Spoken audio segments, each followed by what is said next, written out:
Hola a todos, soy Vicente Calawig y a continuación voy a explicar el reglamento de balonmano. Para ello me voy a basar en el siguiente índice. Lo primero de todo, explicaré la naturaleza del juego. Posteriormente hablaré del campo, del balón, de los tipos de jugadores y cambios, de las posiciones, de la duración y el resultado en un partido de balonmano y finalmente de las sanciones.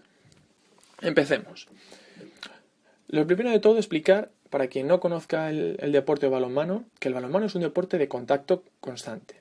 Es de una naturaleza similar al fútbol sala, en el sentido de que las dimensiones del campo son semejantes y es un deporte de colaboración y oposición en el que consiste en hacer gol, o de una naturaleza similar al waterpolo en el sentido de que existe un constante contacto entre los atacantes y defensores y en el que las faltas son acciones defensivas habituales y ordinarias. Básicamente el balonmano consiste en hacer gol e intentar que no te lo hagan. Evidentemente se juega con las manos, no se puede tocar el balón con el pie y existen 7 jugadores contra 7 jugadores.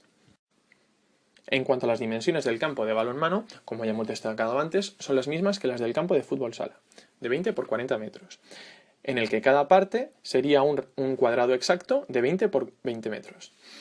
En cuanto a las líneas del campo más representativas, destacamos el área de meta, que se sitúa a unos 6 metros de la portería, la línea de penalti, o 7 metros, situada a 7 metros, y luego la línea de golpe franco, situada a 9 metros de la portería. La portería también es la misma que la de fútbol sala y es de 2 por 3 metros.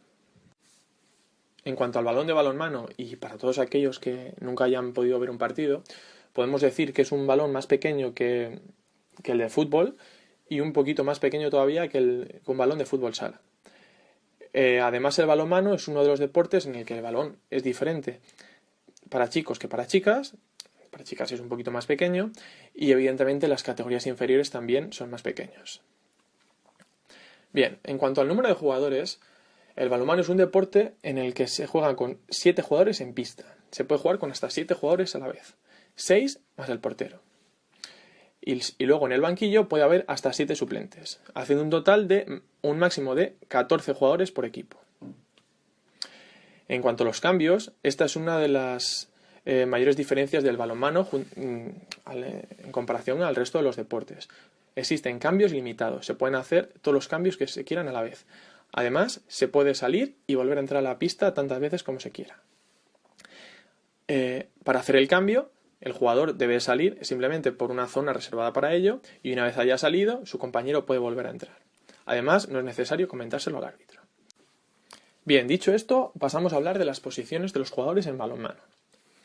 Como ya hemos dicho antes, un equipo de balonmano tiene 7 jugadores en pista y el portero normalmente se coloca en la portería, aunque esto no siempre es así, ya que en algunas situaciones se puede jugar con portero-jugador. El resto de los 6 jugadores se colocan alrededor del área rival y vemos a los extremos que se colocan en las posiciones más abiertas del campo y suelen ser jugadores pequeños, ágiles, rápidos y con un gran lanzamiento exterior. Al interior de ellos encontraríamos a los laterales, que suelen ser jugadores fuertes, con un gran lanzamiento centrado y con una buena visión de juego. En el centro de los dos laterales encontraríamos al central, que digamos que puede ser algo así como el base de baloncesto o como el centrocampista creativo de un equipo de fútbol. El central es un jugador no necesariamente fuerte o alto, sino con una gran visión de juego y una gran habilidad para pasar a los compañeros. Y delante de este encontraríamos al pivote, que suele ser el jugador más robusto y más fuerte del equipo, que está en constante contacto con los jugadores rivales. Bueno, esta es la posición habitual de ataque, aunque como ya hemos dicho no siempre es así, ya que un equipo puede jugar con 2 pivotes o con portero jugador y por tanto tener 2 centrales, etc.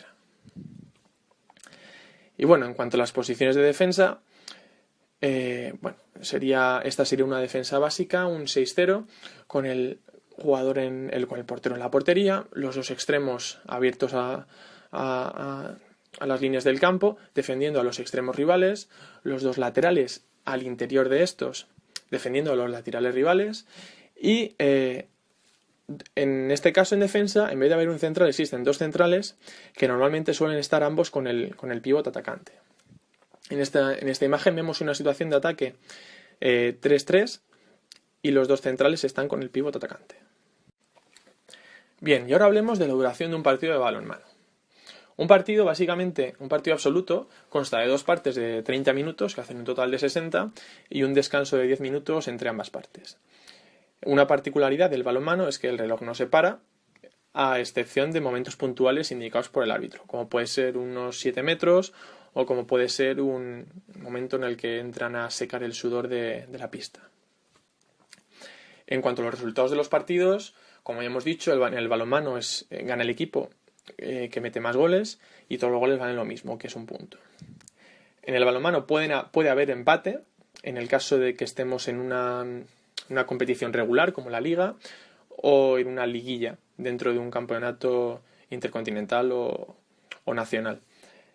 En el caso de que no pueda existir empate al estar en una fase final de un campeonato, existiría una prórroga que constaría de dos partes de 5 minutos, haciendo un total de 10. Si persiste el empate, otras dos partes de 5 minutos de prórroga y finalmente, si sigue el empate, penaltis. Y bien, ahora hablemos de las sanciones.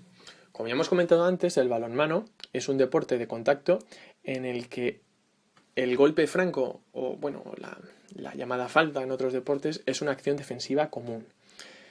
Esto es una particularidad del balonmano y no es algo muy común en otros deportes como pueda ser el fútbol o el baloncesto, en el que, aun existiendo faltas en acciones de ataque, no son tan continuas o tan repetitivas como puede ser en el balonmano.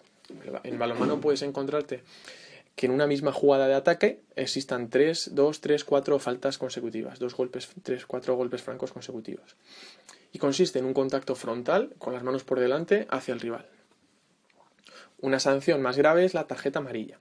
El árbitro sanciona la tarjeta amarilla cuando se excede cuando un defensor se excede en el contacto con el atacante, es decir, realiza demasiados golpes francos consecutivos o cuando existe un comportamiento antideportivo.